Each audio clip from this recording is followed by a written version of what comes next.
안녕하세요. 좋은 하루 보내세요. 저희 채널이 마음에 드셨다면 좋아요와 구독 부탁드려요. 여러분의 응원이 힘이 된답니다. 자, 이제 실화를 하나 들려드릴게요. 제 며느리는 제 생일에 저를 지하실에 가두고는 제가 휴대전화를 가지고 있다는 사실조차 모른 채 파티를 즐기러 가버렸습니다. 1시간 뒤에 일어난 일은 며느리의 얼굴을 새하얗게 질리게 만들었습니다. 제 나이 67. 이 나이가 되면 사람들은 흔들의자에 앉아 보내는 아늑한 저녁, 집안을 뛰어다니는 손주들, 부엌에서 풍겨오는 빵 굽는 냄새를 상상합니다. 저 또한 그런 삶을 원했습니다. 평온과 가족의 따스함을 꿈꿨죠. 하지만 저는 제 돈으로 산 집 지하실에 제 생일날 갇히는 신세가 되었습니다. 이건 꾸며낸 이야기가 아닙니다. 제 인생입니다. 제 이름은 박정숙입니다. 모든 것은 3년 전 제 남편 영철 씨가 심근경색으로 세상을 떠나면서 시작되었습니다. 우리는 42년을 함께 살았습니다. 그는 믿음직한 사람이었고 평생을 KTX 관제사로 일했습니다. 시간을 잘 지키고 매사에 철저했죠. 모든 것이 시간표대로였습니다. 정수가 기차는 지각을 용서하지 않아라며 웃곤 했죠. 그는 질서를 책임졌고 저는 아늑함을 책임졌습니다. 우린 달랐지만 서로에게 아주 잘 맞았습니다. 그가 떠난 후 집은 텅 비고 고요해졌습니다. 저는 오랫동안 외로움에 익숙해지지 못했습니다. 때로는 벽에 걸린 사진과 대화하고 있는 제 자신을 발견하거나 그저 목소리라도 듣고 싶어 TV를 켜두기도 했습니다. 매일 아침 남편이 신문을 읽던 거실에 의자를 지나쳤고 서재의 찬장을 열면 그의 LP판들이 보였습니다. 창고에 들어가면 그가 가르쳐준 대로 공구들이 크기별로 제자리에 걸려 있었죠. 모든 것이 그대로인데 그만 없었습니다. 아들 민준이는 일주일에 한 번, 일요일마다 찾아왔지만 방문은 늘 짧았고 어딘가 긴장감이 흘렀습니다. 우리 사이에는 진정한 친밀감이 없었습니다. 아들은 마치 엄마가 방해만 된다고 생각하는 사춘기 소년처럼 항상 저를 어색하게 대했습니다. 어느 일요일 점심 식사 중에 그가 갑자기 말했습니다. 엄마, 혼자 계시기 힘들죠? 저희가 마침 더 큰 집을 살까 하는데 저희랑 같이 사시는 게 어때요? 저는 아들을 바라보며 무슨 말을 해야 할지 몰랐습니다. 제게는 제 집, 제 삶이 있었습니다. 비록 텅 비었지만요. 하지만 민준이의 눈에서 걱정 어린 무언가를 보았습니다. 어쩌면 정말 함께 사는 게 나을지도 몰라. 내가 아프거나 무슨 일이 생기면 가족이 옆에 있잖아라고 생각했습니다. 그가 말을 이었습니다. 엄마가 첫 계약금을 좀 도와주시면 저희가 잘 모시고 우리 예나도 매일 볼 수 있잖아요. 예나는 제 손녀입니다. 그때 12살이었죠. 우리는 유난히 가까웠습니다. 저는 예나에게 호떡 굽는 법을 가르쳐주고 할아버지와 공원에서 춤추다 만난 이야기를 들려주곤 했습니다. 예나는 그 이야기들을 좋아하며 제 발치 바닥에 앉아 팔찌를 엮으며 웃었습니다. 예나에게는 정말로 저와 함께 있는 것이 중요해 보였습니다. 저는 오래 고민하지 않고 동의했습니다. 제 집을 매물로 내놓았고 당시 부동산 시장이 좋아 모든 것이 순조롭게 진행되었습니다. 집을 판 돈의 대부분을 아들네 새 집을 사는데 보탰습니다. 지하실과 마당이 있는 2층 집이었죠. 집은 아름답고 밝고 아늑했습니다. 저는 이것이 새로운 시작이 되리라 진심으로 희망했습니다. 민준이의 아내 유리는 만날 때마다 예의 바르게 행동했습니다. 어머님, 정말 고우세요. 어머님께서 만드신 음식은 정말 맛있어요. 이제 함께 살게 되어 정말 기뻐요. 저는 그때 그녀의 미소가 눈까지 닿지 않는다는 것과 목소리가 마치 연습한 것처럼 부자연스럽다는 것을 알아채지 못했습니다. 그저 피곤하거나 긴장해서 그러려니 하고 넘겼습니다. 제게는 부엌 옆 1층 방이 배정되었습니다. 그래야 엄마가 편하시죠. 라고 민준이가 말했습니다. 처음 몇 달은 괜찮았습니다. 저는 요리를 돕고 가끔 학교에서 돌아오는 예나를 맞이했습니다. 유리는 항상 자기 가게 일로 바빴습니다. 수원 외곽에 있는 그녀의 네일샵은 의자가 두어 개뿐인 작은 공간이었지만 그녀는 마치 프리미엄 살롱 체인을 소유한 것처럼 이야기했습니다. 민준이는 인테리어 자재 회사에서 재고 관리를 했습니다. 그가 말하길 재미는 없지만 안정적인 직업이라고 했습니다. 그러다 사소한 일들이 시작되었습니다. 유리는 손님이 오면 저를 식사 자리에 부르는 것을 잊기 시작했습니다. 제가 너무 크게 웃는다고 말하거나 제 물건들이 인테리어를 망친다고 했습니다. 어머님, 그 스웨터는 너무 촌스러워요. 이 블라우스는 어머님 얼굴색이랑 전혀 안 어울리고요. 제 요리책들은 부엌 선반에서 사라졌습니다. 여기도 공간이 좁아서요라고 그녀는 설명했습니다. 제가 모아온 도자기, 인형과 새 장식품들은 벽난로에서 제 옷장 안으로 옮겨졌습니다. 거실 스타일이 바뀌었거든요. 저는 이 모든 것을 참으며 미소 짓고 방해되지 않으려 애썼습니다. 민준이는 항상 일하거나 휴대전화만 들여다보느라 바빴습니다. 예나는 자기 방에 틀어박히기 시작했고 우리는 점점 대화가 줄었습니다. 그리고 유리는 마치 관리인처럼 행동하기 시작했습니다. 박 여사님, 제발 컵 좀 싱크대에 두지 마세요. 온도 조절기는 만지지 마시고요. 관리비가 너무 많이 나와요. 세탁기는 화요일과 목요일엔 제 차지인 거 기억하시죠? 아들에게 이야기하려 했지만 그는 손을 내저으며 말했습니다. 엄마, 과장하시는 거예요. 유리가 그냥 정리정돈을 좋아하는 것뿐이에요. 익숙해지셔야죠. 여긴 어머님 집이 아니잖아요. 그 말이 제 가슴을 아프게 찔렀습니다. 내 집이 아니다. 제 돈으로 산 집인데도 말입니다. 그 후로는 새로운 규칙들이 생겼습니다. 밤 9시 이후에는 TV 시청 금지, 친구 초대 금지, 여긴 요양원이 아니에요. 튀김 요리는 절대 금지, 커튼에 냄새 배요. 제 삶은 방 한 칸 크기로 쪼그라들었습니다. 가장 끔찍했던 것은 분노가 아니라 보이지 않는 존재가 되는 것이었습니다. 저는 마치 없는 사람 같았습니다. 제가 얼마나 힘든지, 얼마나 아픈지, 영철 씨를 얼마나 그리워하는지, 그리고 예나를 잃어가고 있다는 사실을 아무도 알아주지 않는 집에서 살고 있었습니다. 그리고 제 생일이 되었습니다. 저는 일찍 일어났습니다. 마음 한구석에서는 혹시나 기억해줄까 하는 작은 희망이 있었습니다. 민준이는 쳐다보지도 않고 출근했습니다. 예나는 아침도 먹지 않고 뛰쳐나갔습니다. 유리는 복도 거울 앞에서 립스틱을 바르고 있었습니다. 그녀는 돌아보지도 않고 말했습니다. 박 여사님, 오늘 저녁에 손님들이 와요. 그냥 간단히 모이는 거니까 신경 쓰지 마세요. 잠시 후 모두들 칭찬하는 그 갈비찜 좀 해주시면 좋겠어요. 그녀의 목소리는 차분하고 거의 다정하게 들렸습니다. 어리석게도 저는 생각했습니다. 어쩌면 서프라이즈 파티일지도 몰라. 일부러 모른 척하다가 다 같이 케이크를 들고 나타날 거야. 물론이지. 저는 대답했습니다. 만들어 놓으마.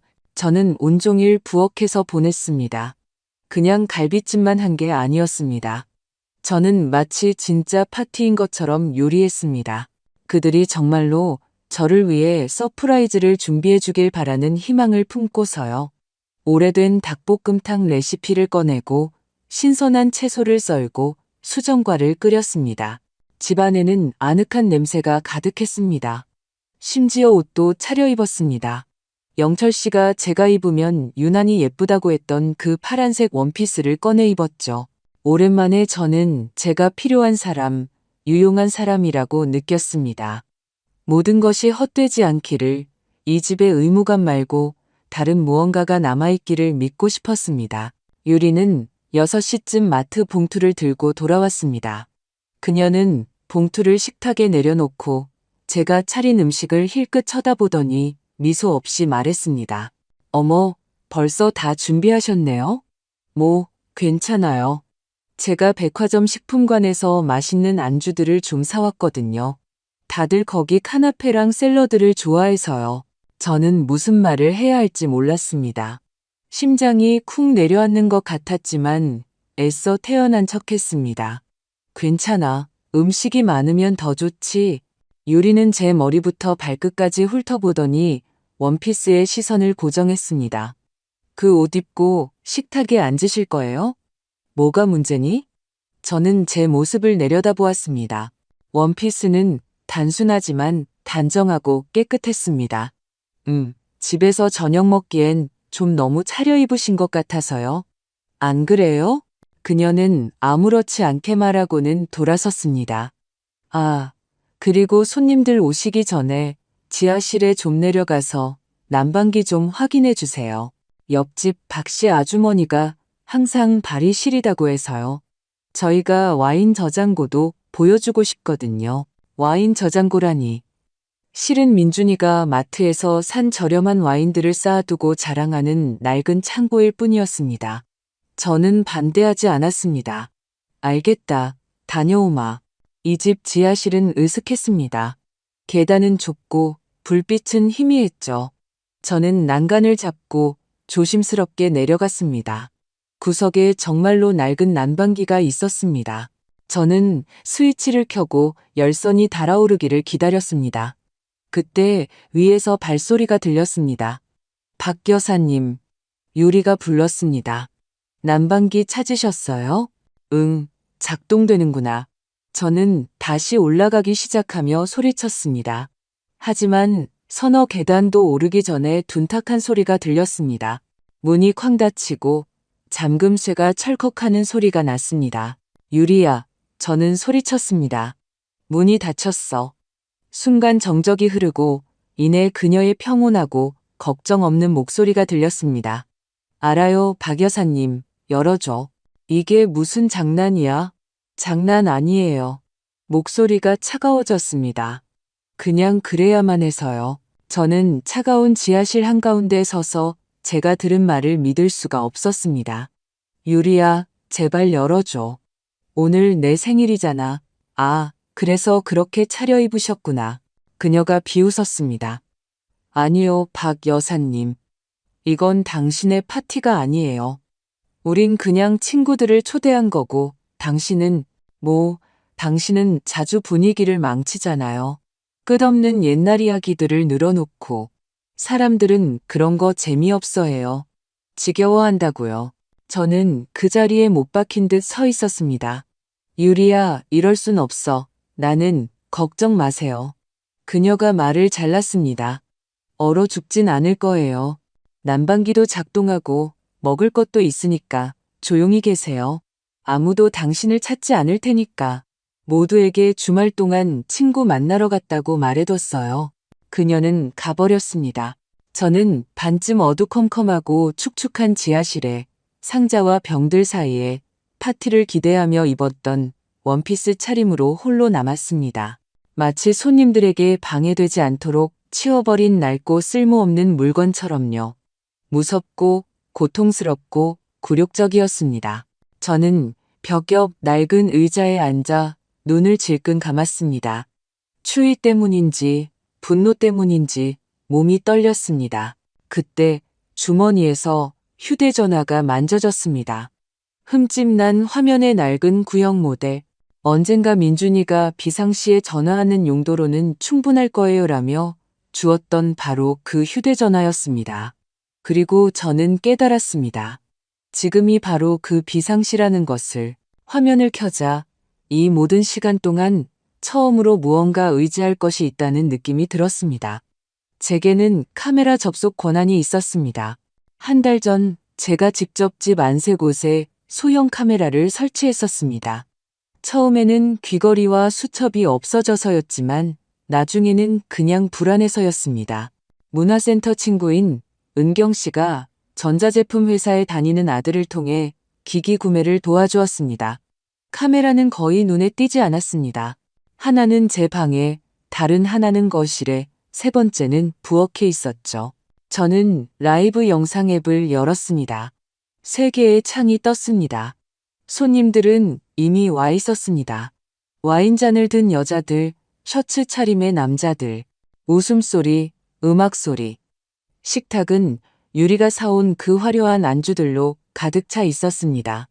제가 만든 갈비찜은 아무도 건드리지 않은 채 한쪽에 놓여 있었습니다. 소리를 켰습니다. 어머님은 어디 계세요? 붉은 머리의 손님이 물었습니다. 친구 만나러 가셨어요. 다행히도. 유리가 콧방귀를 뀌었습니다.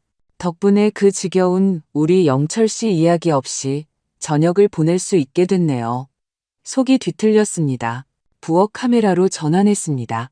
민준이가 와인을 따르고 있었습니다. 정숙 씨는 어디 갔어? 예순쯤 된 옆집 박 씨 아주머니가 다가왔습니다. 내가 그분이 좋아한다는 차를 가져왔는데 아들은 잠시 멈칫하더니 억지 미소를 지으며 말했습니다. 친구분 만나러 가셨어요. 생일이라 오랜 친구분들하고 보내고 싶으셨나 봐요. 이상하네. 박 씨 아주머니가 미간을 찌푸렸습니다. 나한테는 아무 말 없었는데 저희가 미리 축하해드렸어요. 그가 손을 내저었습니다. 두 분이서 조촐하게 그분이 좋아하시는 대로요. 거짓말이었습니다. 지난 주말 민준이와 유리는 춘천에 가 있었고 예나는 친구 집에서 자고 왔습니다. 저는 온종일 혼자였고 아무도 전화 한 통 하지 않았습니다. 박 씨 아주머니가 고개를 저었습니다. 그럼 알았어. 돌아오면 이 차 좀 전해줘. 이 종류가 제일 좋다고 했거든. 저는 화면을 보며 울었습니다. 그저 담벼락 너머로 인사만 하던 사람이 제 말을 기억하는데 제 아들은 제가 누구인지 잊어버렸습니다.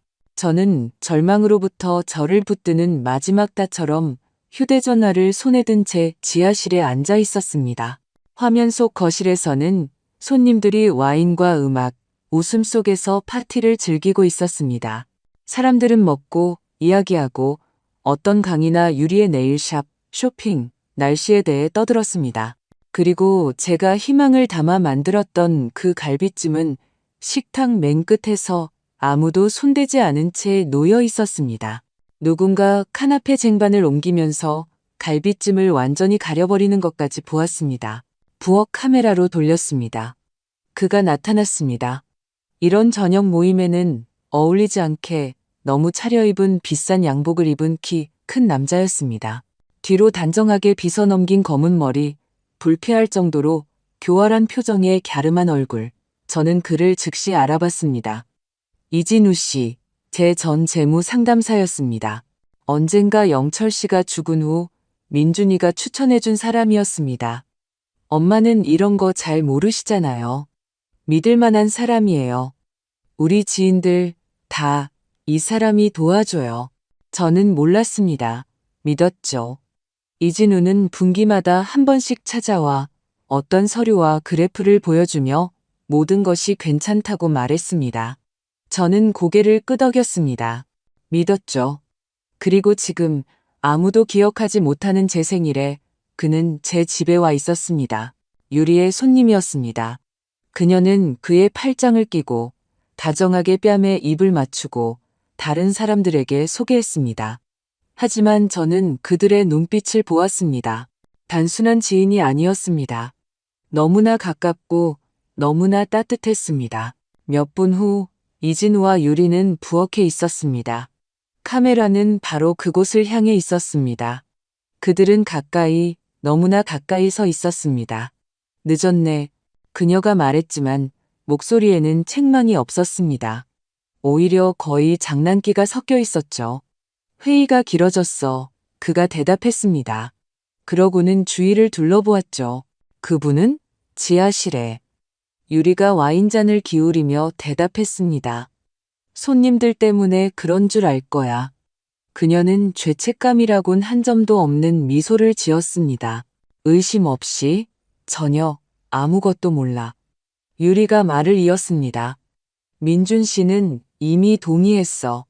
다음 달에 늘푸른 요양원으로 보낼 거야. 거의 다 준비됐어. 늘푸른 요양원. 저는 즉시 수원 외곽에 있는 그 요양원을 떠올렸습니다. 최악은 아니지만 노년을 보내고 싶은 곳은 절대 아니었습니다. 그리고 가장 중요한 것은 저를 제 동의 없이 그곳에 보내려 한다는 것이었습니다. 서류는 준비됐어? 이진우가 물었습니다. 거의. 민준 씨가 다음 주에 전부 서명할 거야. 보험 관련 서류라고 말하면 그분은 늘 그렇듯 읽어보지도 않고 서명할 걸. 만약 거절하면 유리가 어깨를 으쓱했습니다. 플랜 B가 있지. 법원. 가스레인지 끄는 걸 몇 번 잊어버리고 밤에 헤매면서 화장실에서 차를 찾고 그러면 법원이 그분을 무능력자로 판결할 거야. 저는 제 귀를 의심하며 앉아 있었습니다. 그들은 제 정신 상실을 증명하기 위해 사건들을 조작하고 있었습니다. 집을 팔고 저를 처리하기 위해서요. 민준 씨가 우리 편이라는 거 100% 확신해? 이진우가 물었습니다. 그 사람은 약해 빠졌어. 유리가 콧방귀를 뀌었습니다. 하지만 지쳤지. 평화를 원하고 이 집 전체를 원해. 그리고 가장 중요한 건 돈이야. 당신이 그랬잖아. 그분 통장에 아직 1억 원 정도 남아있다고. 응. 연금에 영철 씨가 남긴 몫까지 더해서. 큰 돈은 아니지만 요양원 비용, 인테리어 공사, 차 사는 데는 충분할 거야. 차라고. 저는 지하실에 앉아 입 밖으로 내뱉었습니다. 그들은 제 돈으로, 제가 평생 모은 돈으로, 더는 없는 영철 씨의 돈으로 자신들의 차를 살 계획이었습니다. 저는 두려움이 아닌 분노, 아들과 며느리, 비싼 양복을 입은 저 낯선 뱀 같은 남자, 그리고 제 자신의 순진함에 대한 순수하고 날카로운 분노로 몸을 떨었습니다. 거실 카메라로 전환했습니다. 민준이는 어떤 동료와 이야기하고 있었습니다. 어머님은 아직 같이 사세요? 그가 물었습니다. 일단은요. 민준이가 한숨을 쉬었습니다. 하지만 전문적인 요양을 받으시도록 할까 생각 중이에요. 전문 요양회사 의사들 동의는 하셨고요. 완전히는 아니지만 민준이가 어깨를 으쓱했습니다. 선택의 여지가 없으세요. 집이 우리 명의로 되어 있으니까요. 그는 미소 지었습니다. 그는 정말로 제게 선택의 여지가 없다고 믿고 있었습니다. 하지만 저는 지하실에 손에 휴대전화를 든 채 앉아 있었습니다. 그리고 깨달았습니다. 그들이 틀렸다는 것을.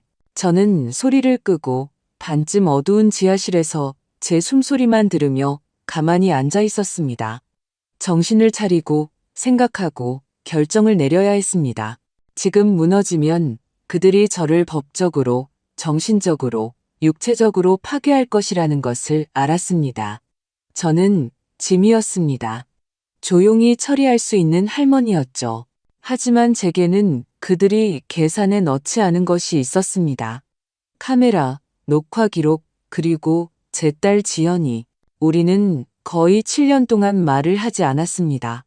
그녀의 남편 강민희 때문에 심하게 다투고 상처를 주었죠. 민준이는 그가 무책임하고 쓸모없는 음악가이며 아내에게 빌부터 살고 우리 가족의 명예를 더럽힌다고 말했습니다. 저는 아들의 말을 믿었고 마지막 만남에서 지연이에게 제 생각을 너무나 날카롭고 단호하게 말해버렸습니다. 그녀는 다시는 오지 않겠다며 울면서 떠났습니다.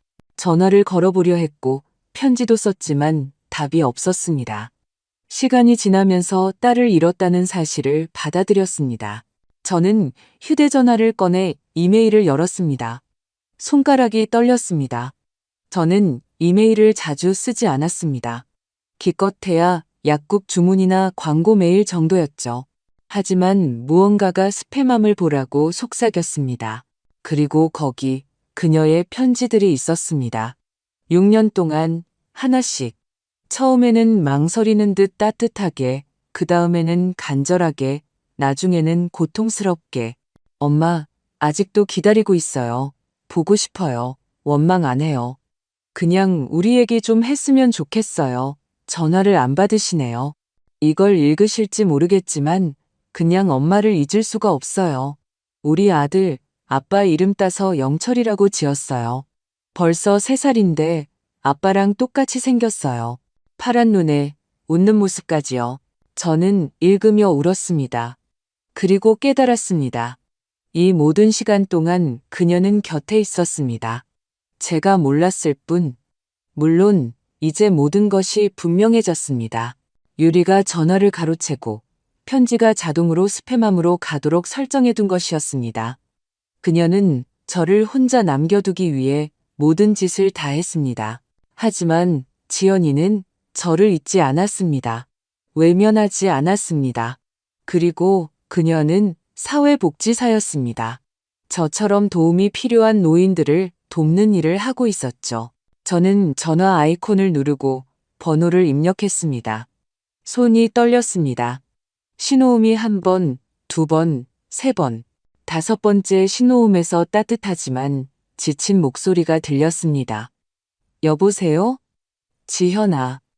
엄마야. 침묵. 엄마? 목소리가 떨렸습니다. 나야. 도움이 필요해. 그리고 내 편지들 이제 봤어. 잠시 멈춤. 그리고 흐느끼는 소리. 정말 엄마예요? 저는 몰랐어요.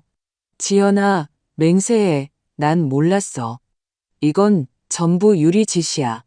네, 그녀가 숨을 내쉬었습니다. 그리고 상황이 훨씬 더 안 좋아. 저는 모든 것을 털어놓았습니다. 어떻게 갇혔는지, 그들의 대화, 요양원 계획, 돈 문제, 카메라, 유리와 이진우, 민준이에 대한 모든 것을요. 지연이는 조용히 들으며 전문가처럼 가끔 명확한 질문만 던졌습니다. 엄마, 마침내 그녀가 말했습니다. 이건 단순한 가족 갈등이 아니에요. 범죄예요. 나를 믿니? 저는 그녀가 노망이라고 생각할까봐 두려웠습니다. 당연히 믿죠.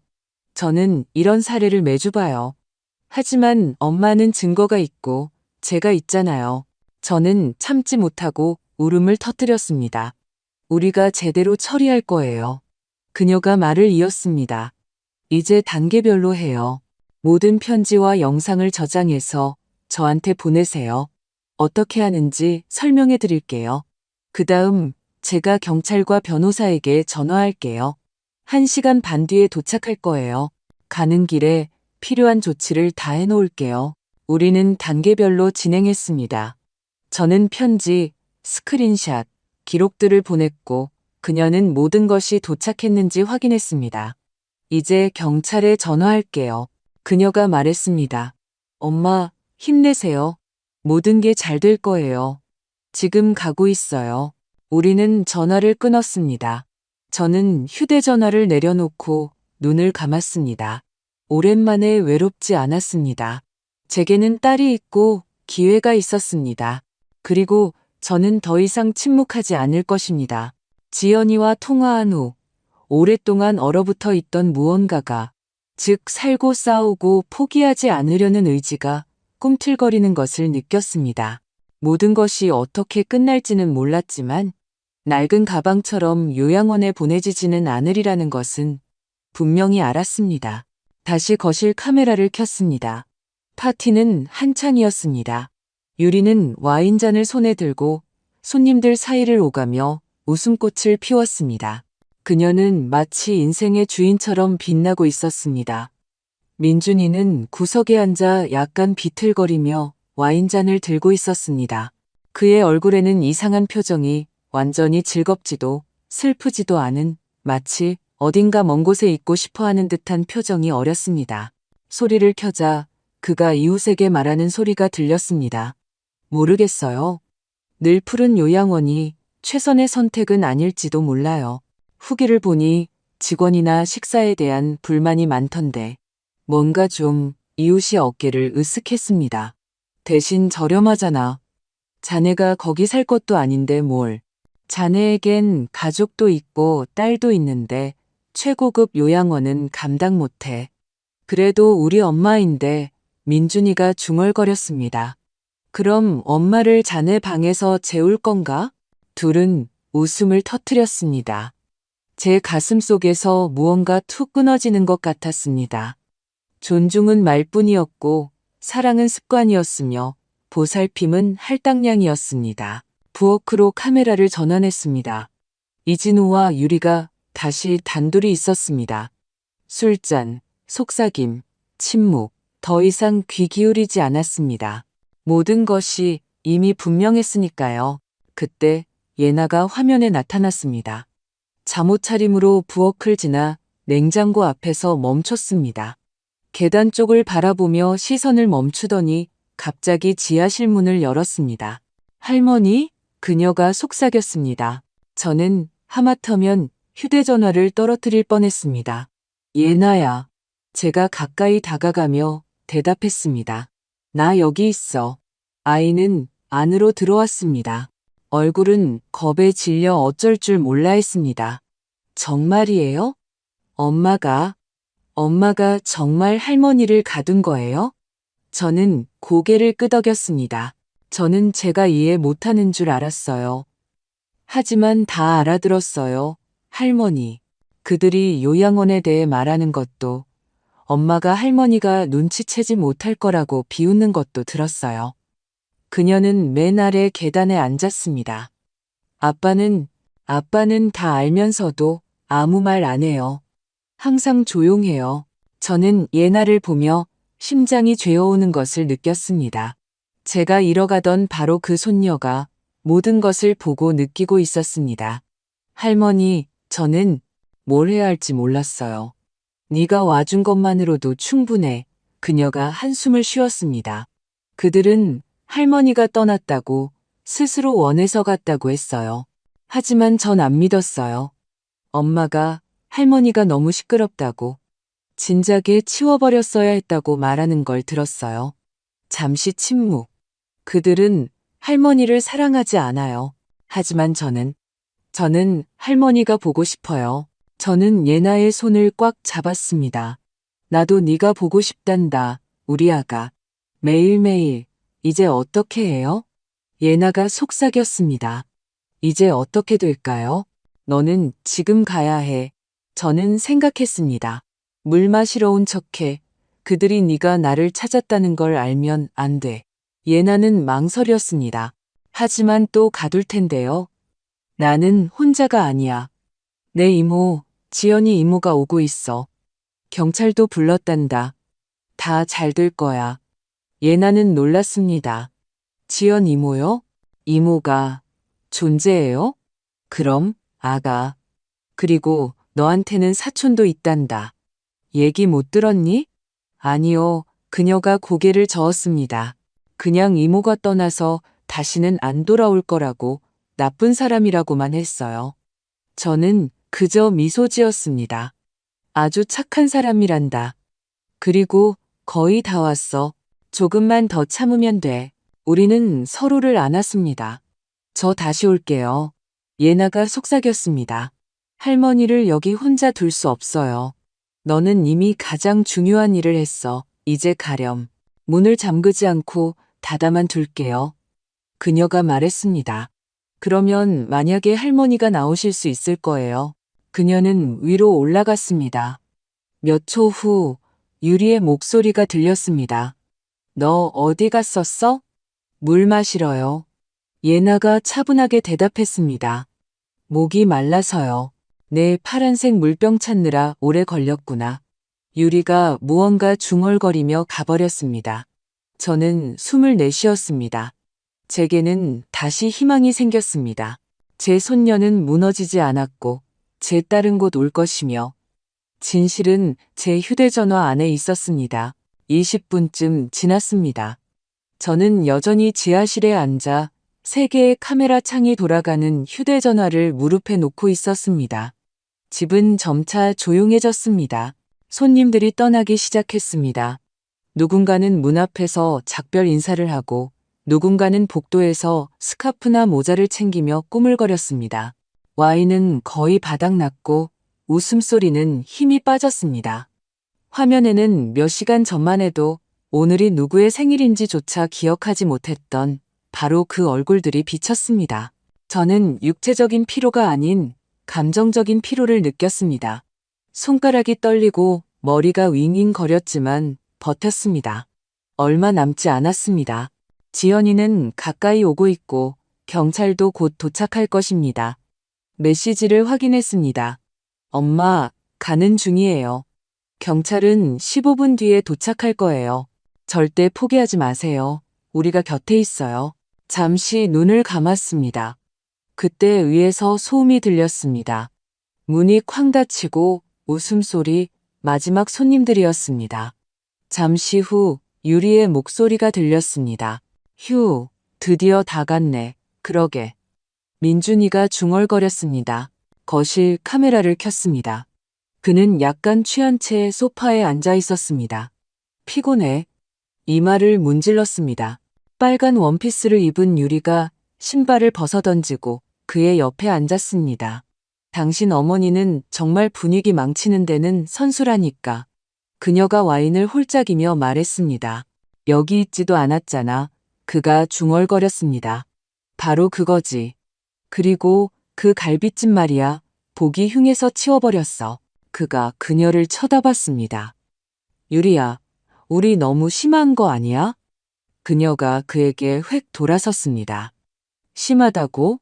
그 여자는 방해만 돼. 에너지를 빨아먹는다고. 당신도 알잖아. 그래도 우리 엄마야. 당신 엄마는 짐이야. 이미 줄 수 있는 건 다 줬어. 이제는 그냥 짐 덩어리일 뿐이라고. 민준이는 말이 없었습니다. 그의 안에서 무언가 들끓고 있는 것이 보였지만 그는 아무 말도 하지 않고 와인을 단숨에 들이켰습니다. 내일 그 서류 이야기 다시 상기시켜야 해. 유리가 말했습니다. 의료보험 관련 서류라고 말해. 늘 그렇듯 서명할 거야. 만약 안 하면? 할 거야. 그녀가 단호하게 대답했습니다. 당신 보트 사고 싶잖아. 그 여자랑 같이는 이 집 못 팔아. 하지만 그 여자 없이는 팔 수 있지. 간단하잖아. 잠시 침묵. 보트. 저는 속으로 되뇌었습니다. 제 삶과 제 침묵의 대가로 카메라를 껐습니다. 더는 들을 수 없었습니다. 그리고 갑자기 지하실 문이 열렸습니다. 저는 깜짝 놀랐습니다. 계단에는 다시 예나가 서 있었습니다. 이미 외투를 입고 손에는 제 스카프를 들고 있었습니다. 할머니. 그녀가 속삭였습니다. 두 사람 거실에 있어요. 지금이 기회예요. 지연 이모는 곧이어 경찰도 곧 올 거래요. 그때 할머니가 직접 맞이해야 해요. 저는 일어섰습니다. 예나가 도와주었습니다. 우리는 마치 어둠 속을 뚫고 나가는 것처럼 조용히 계단을 올라갔습니다. 부엌에서 멈춰 문 뒤에 섰습니다. 목소리가 들렸습니다. 예나가 저를 보고 속삭였습니다. 준비됐어요? 저는 고개를 끄덕였습니다. 우리는 부엌에서 천천히, 침착하게 나갔습니다. 저는 오랜만에 허리를 펴고 똑바로 서서 그들의 눈을 바라보았습니다. 아침에 입었던, 잊지도 않았던 파티를 위한 원피스를 입고 손에는 휴대전화를, 곁에는 손녀를 둔 채로 유리는 와인잔을 입에 댄 채 굳어버렸습니다. 민준이는 자세를 바로잡았습니다. 이진우는 마치 자기 눈을 믿지 못하겠다는 듯 돌아보았습니다. 엄마, 민준이가 중얼거렸습니다. 어떻게? 지하실에 있었단다. 제가 침착하게 말했습니다. 내 아내가 내 생일에 나를 그곳에 가뒀어. 유리는 일어서지도 않고 그저 콧방귀를 뀌었습니다. 무슨 말도 안 되는 소리예요. 박 여사님, 스스로 거기 들어가서 갇히셨겠죠? 문 작동법을 잊어버리셨나 보죠? 정말? 저는 눈썹을 치켜 올렸습니다.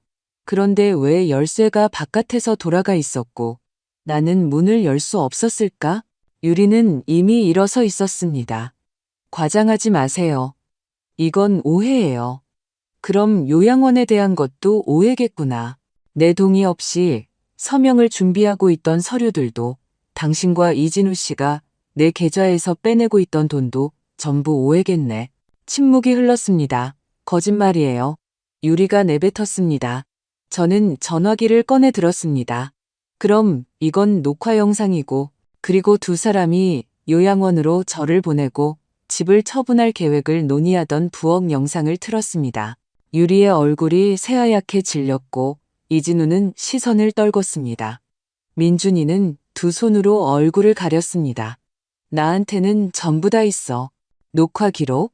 스크린샷, 편지, 위조 서명, 계좌 이체 내역까지 전부. 유리가 말을 더듬었습니다. 남의 집에 카메라를 설치하는 건 불법이에요. 이건 내 집이야. 제가 침착하게 대답했습니다. 내 돈으로 산 집. 그때 초인종이 울렸습니다. 차분하지만 단호한 벨소리가 반복되었습니다. 유리는 움찔했고 이진우는 급히 몸을 바로 세웠습니다. 민준이는 소파에 붙어버린 듯 움직이지 않았습니다. 누구예요?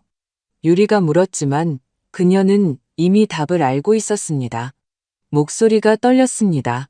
저는 천천히 문으로 걸어갔습니다. 제 옆에는 제 손을 꼭 쥔 예나가 있었습니다. 문을 열자 문턱에 지연이가 서 있었습니다. 코트를 입고 손에는 서류 폴더를 들고 있었습니다. 뒤에는 경찰과 안경을 쓴 검은 양복의 남자가 있었습니다. 엄마, 그녀가 침착하게 말했습니다. 이제 괜찮아요. 저희가 왔어요. 들어오너라. 제가 조용히 대답했습니다. 다들 너희를 몹시 기다리고 있었단다. 경찰관이 고개를 끄덕였습니다. 안경 쓴 남자가 자신을 소개했습니다. 강민석 변호사입니다. 따님의 신고로 왔습니다. 모든 게 확인되었나요? 제가 물었습니다. 그 이상입니다. 그가 고개를 끄덕였습니다. 이제 박정숙 여사님께서는 완전히 안전하십니다.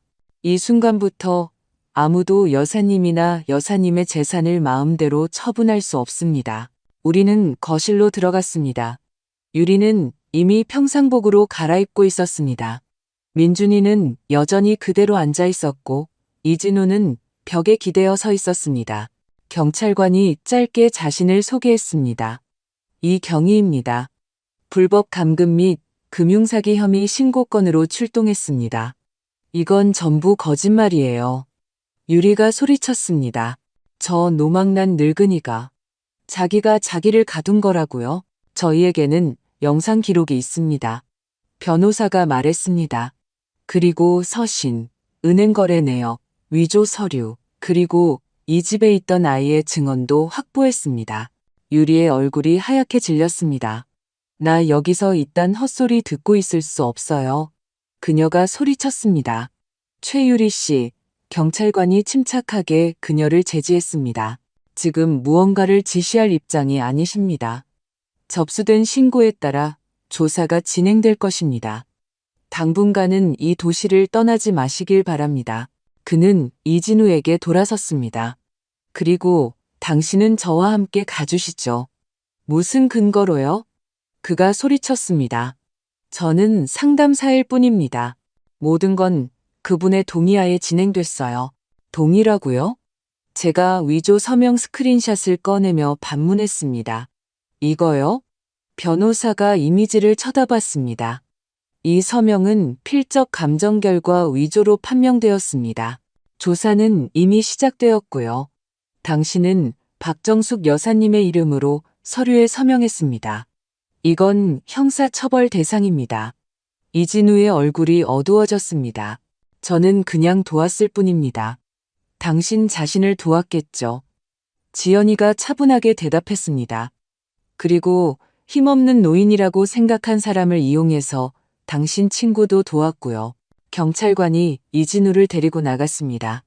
유리는 의자에 주저앉아 바닥만 쳐다봤습니다. 얼굴에는 분노와 두려움, 당혹감이 뒤섞여 있었습니다. 민준이가 마침내 고개를 들었습니다. 엄마, 그가 입을 열었습니다. 저는 일이 이렇게 될 줄은 몰랐어요. 너는 아무 생각도 안 했지. 제가 말을 잘랐습니다. 너는 그냥 서명하고 침묵하고 눈을 돌렸어. 보트와 인테리어 공사라는 약속에 넘어가서 말이야. 무서웠어요. 그가 중얼거렸습니다. 어떻게 멈춰야 할지 몰랐어요. 그냥 멈춰라고 말했으면 됐어. 아니면 적어도 나를 저 여자 손에 넘기지만 않았어도 됐지. 저는 유리를 쳐다봤습니다. 그녀는 돌아보지도 않았습니다. 민준이는 고개를 숙였습니다. 그 순간 저는 분노가 아닌 공허함을 느꼈습니다. 그의 후회를 기대하지도 순간적인 깨달음을 믿지도 않았습니다. 상관없었습니다. 제가 필요했던 모든 것은 이미 얻었습니다. 제 딸, 제 손녀, 그리고 제 자신의 힘을요. 지연이가 가까이 다가왔습니다. 엄마, 가요. 저랑 같이 가시는 거예요. 엄마를 위한 진짜 집이 있어요. 거기에는 손주가 기다리고 있고 거짓말 없이 따뜻한 곳이에요. 저는 예나를 바라봤습니다. 저는요? 예나가 조용히 말했습니다. 저도 같이 가고 싶어요. 지연이가 고개를 끄덕였습니다. 물론이지. 너도 우리 가족이야. 우리는 거의 평생을 제 집이었던 곳에서 나왔습니다. 돌아보았을 때 그 집은 이미 낯설게 보였습니다. 영철 씨와 함께 손수 페인트를 칠했던 벽, 팔을 심었던 현관계단, 일요일마다 호떡을 붙이던 부엌. 모든 것이 빛바랜 듯 했습니다. 저는 고통도 연민도 느끼지 못했습니다. 그저 조용히 이제 됐다고 생각할 뿐이었습니다. 예나는 제 손을 잡고 있었고 지연이는 차 옆에서 기다리고 있었습니다. 우리 뒤에서는 변호사와 경찰이 아직 유리와 이야기하고 있었습니다. 민준이는 작별 인사를 하러 나오지 않았습니다. 다시는 여기 안 돌아오실 거예요? 예나가 물었습니다. 저는 고개를 저었습니다. 여기는 더 이상 내 집이 아니란다. 잃어버릴 수 있는 건 전부 여기에 두고 왔어. 우리는 차에 탔습니다. 지연이가 안전벨트를 매고 시동을 걸었습니다. 긴 여정과 새로운 삶이 우리를 기다려요, 엄마. 저는 창밖으로 가로등과 젖은 아스팔트, 갑자기 답답하게 느껴지는 제 오래된 도시를 바라보았습니다. 지현아, 나를 용서해다오. 제가 조용히 말했습니다. 그때 했던 말들, 그 다툼, 전부 오래전에 용서했어요. 엄마가 얼마나 아팠는지 몰랐을 뿐이에요. 그럼 너는 그 모든 시간 동안 편지를 썼어요. 기다렸어요. 언젠가 엄마가 이메일을 열어볼 거라고 믿었어요. 내가 위험에 처한 건 어떻게 알았니? 지연이가 한숨을 쉬었습니다. 우연이었어요. 한 텔레그램 채널에서 늘 푸른 요양원에 대한 후기를 봤는데 이름이 비슷한 여성이 쓴 글이었어요. 나이도 세부사항도 엄마랑 비슷해서 뭔가 이상하다고 느꼈죠. 그래서 엄마의 옛날 번호로 전화해봤는데 없는 번호라고 나오더라고요. 그 다음에는 사회복지 시스템을 통해 알아봤는데 엄마가 도움을 거부했다고 나와 있었어요. 엄마가 아닐 거라는 걸 알았죠. 저는 말이 없었습니다. 감정에 목이 메었습니다. 제 딸, 제 아이가 이 모든 시간 동안 곁에 있었습니다. 제가 어둠 속에 있었을 뿐, 수원에 도착하면 당분간 우리 집에서 지내요. 그러고 나서 결정해요. 엄마 방, 엄마만의 공간이 생길 거예요. 그리고 가장 중요한 건 엄마의 사람들이 생길 거고요. 그녀가 미소 지었습니다. 다시 사는 게 얼마나 힘든지 알아요. 하지만 엄마는 해낼 수 있어요. 우리가 함께니까요. 1시간 후 우리는 작은 주유소에 멈춰 잠시 몸을 풀었습니다. 밤은 쌀쌀했습니다. 지연이는 차를 사러 갔고 예나는 저와 함께 남았습니다. 그녀는 저를 보며 말했습니다. 할머니, 이제 행복하세요? 저는 생각했습니다. 서둘러 대답하지 않았습니다. 아직은 아니야. 하지만 더 이상 불행하지는 않아. 잠시 침묵. 그리고 그건 세상 전부나 마찬가지란다. 한 달이 지났습니다. 저는 지연이네 집에서 살고 있습니다.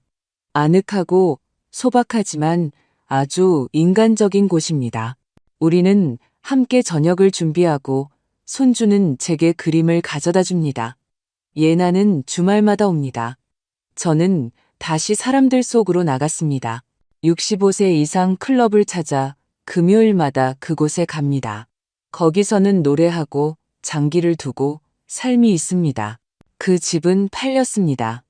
돈의 일부는 변호사 비용으로 나머지는 제 필요를 위해 쓰였습니다. 모든 것이 정직하고 제 통제하에 있습니다. 유리는 해고되었고 이진우는 집행유예를 선고받았습니다. 민준이는 그 이후로 보지 못했습니다. 그는 몇 번 문자를 보내 용서를 구했지만 저는 답장하지 않았습니다. 원망해서가 아닙니다. 그저 제 안에 더 이상 그를 위한 자리가 없기 때문입니다. 저는 노년에 대해 얼마나 쉽게 보이지 않는 존재가 될 수 있는지, 얼마나 빨리 엄마에서 짐으로 변할 수 있는지에 대해 많이 생각합니다. 하지만 이제 저는 가장 중요한 것을 압니다. 늙었다는 것이 침묵할 이유는 되지 않는다는 것. 가족이란 핏줄로 이어진 사람들이 아니라 선택으로 곁에 있는 사람들이라는 것. 그리고 인생은 당신 스스로 멈춤이라고 말하기 전까지는 계속된다는 것을요. 만약 이 이야기를 끝까지 들으셨다면 당신이 어디 사는지, 몇 살인지 알려주세요. 그리고 가장 중요한 것은 당신의 삶에 더는 참고 싶지 않은 사람이 있는지요. 공유해주세요. 그러면 저희는 또 다른 이런 이야기를 들려드리겠습니다.